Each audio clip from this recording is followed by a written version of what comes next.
By noon, Mina had turned the tea shop table into a river. She had also turned everyone else into furniture until the table was ready. Ryan was ordered to hold one corner of an old map flat.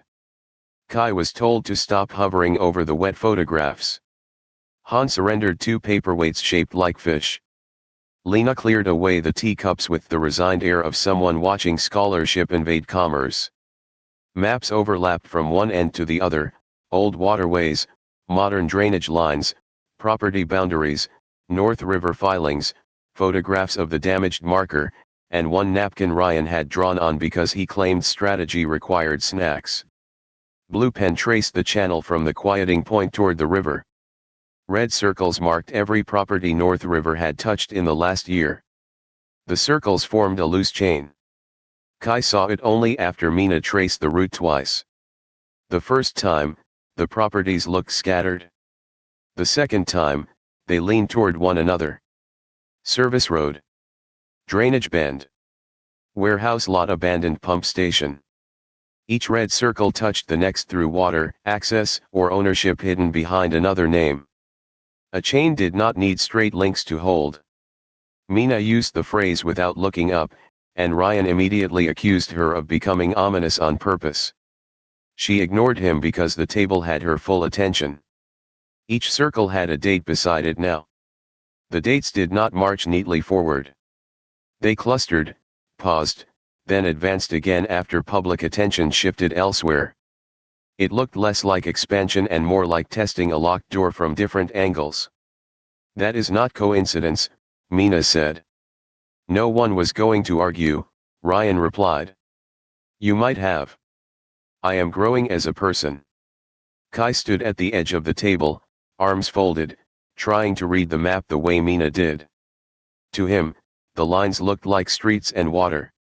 To her, they were pressure, ownership, timing, intent. That difference used to make him feel slow.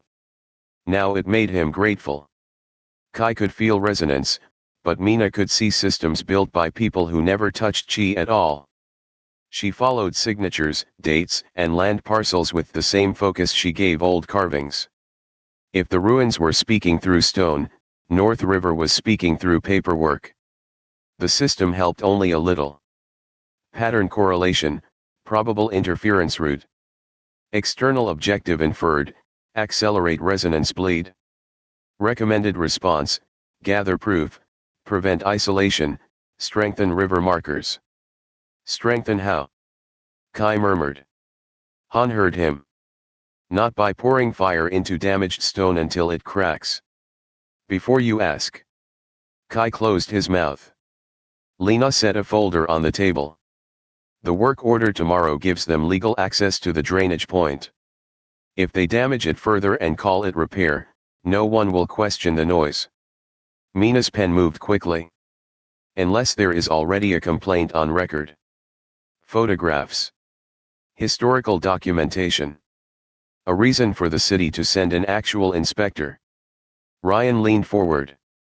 Can we do that? We can try, Mina said. But it needs to look normal. Concerned residents. Heritage damage. Drainage safety. Nothing about resonance.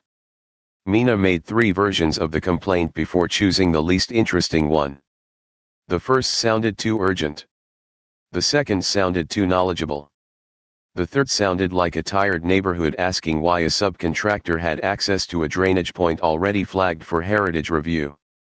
Boring survives scrutiny, she said, and looked deeply offended that this was true.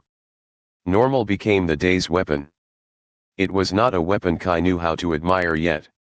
It did not shine. It did not answer the ember. It smelled like printer ink, old receipts, and the bitter tea Han forgot to drink while drafting his complaint. Still, Normal had reach. Normal could enter offices where Kai could not. Normal could make a subcontractor explain itself before it touched the marker again. They split the work carefully. Mina drafted the complaint and attached photographs that showed the old carving without making it look supernatural. Lena contacted someone from the Heritage office who owed her either a favor or an apology. Han wrote a statement about neighborhood water damage in the plain, irritated tone of a shop owner tired of municipal neglect. Kai read Han's statement twice and almost smiled. There was not one mystical word in it. It complained about recurring damp, poor oversight, and the city's habit of remembering infrastructure only after it failed loudly enough to embarrass someone. It was perfect. It made the endangered marker sound like the city's problem, which was exactly what it had always been. Kai had needed the morning underground to understand that. The marker was not his secret because he could feel it. It was public infrastructure in the oldest possible sense. It helped hold a neighborhood together, which meant the neighborhood had a claim on it even if nobody knew the right name. That thought made the complaint feel less like a disguise and more like the truth wearing clothes the city could recognize. Ryan was assigned to gather signatures from nearby businesses. He practiced the opening line twice and ruined it both times by sounding like he was selling something. Lena made him start over until he could say drainage complaint without making it sound like the title of an action drama. Kai watched the rehearsal with growing respect. Ryan hated being corrected, but he kept trying. That mattered more than sounding smooth. "Why me?" he asked. "Because you are loud," Mina said. "Usually that's treated as a flaw. Today it is civic engagement." Kai went with him, veil loose enough not to make his head ache. They visited the convenience store, the repair shop, the laundromat, and a pharmacy where the owner recognized Han's name and signed before Ryan finished explaining. It felt almost absurd, protecting an ancient resonance marker with a clipboard and complaints about flooding. If this story has you listening this far, subscribe to Azure Inkblade so the next chapter finds you instead of getting buried. It helps us keep making more of these every week. Now, back to the chapter. Absurd did not mean ineffective. The convenience store clerk signed because the drainage smell drove away customers after rain. The repair shop owner signed because water had rusted a stack of parts in his back room. The laundromat owner signed because she trusted Han and because Ryan, somehow, remembered her nephew's name from school. Each signature was small. Together, the pages grew heavier in Kai's hand. Ryan changed with every door. At the convenience store, he was cheerful and loud. At the repair shop, he listened while the owner complained for 6 uninterrupted minutes about city crews blocking his driveway. At the pharmacy, he became almost respectful, which alarmed Kai enough that he checked for fever. Ryan was not only collecting names. He was learning how many ordinary people had already been living with the consequences of things hidden under the street. It also worked better than punching anyone. At the laundromat, Kai felt the attention again. A man in a gray jacket stood across the street, looking at his phone too steadily. Behind him, parked in a loading zone, was the white van with the dent near the back wheel. Kai touched Ryan's elbow.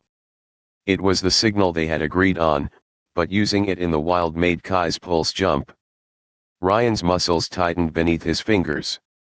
For one terrible second, Kai felt the old version of his friend gather itself, forward motion, loud voice, a challenge thrown like a stone. Then Ryan looked at the clipboard instead. Ryan followed his gaze through the reflection in the laundromat window. For 1 second, his whole body prepared to move forward. Then he inhaled through his nose and looked back at the clipboard. "Mrs. Beck," he said loudly to the laundromat owner, "would you also note the drainage smell? The city loves smells." Kai almost laughed from sheer relief. They left through the back, crossed behind the repair shop, and returned to the tea shop by a route Lena had marked in green.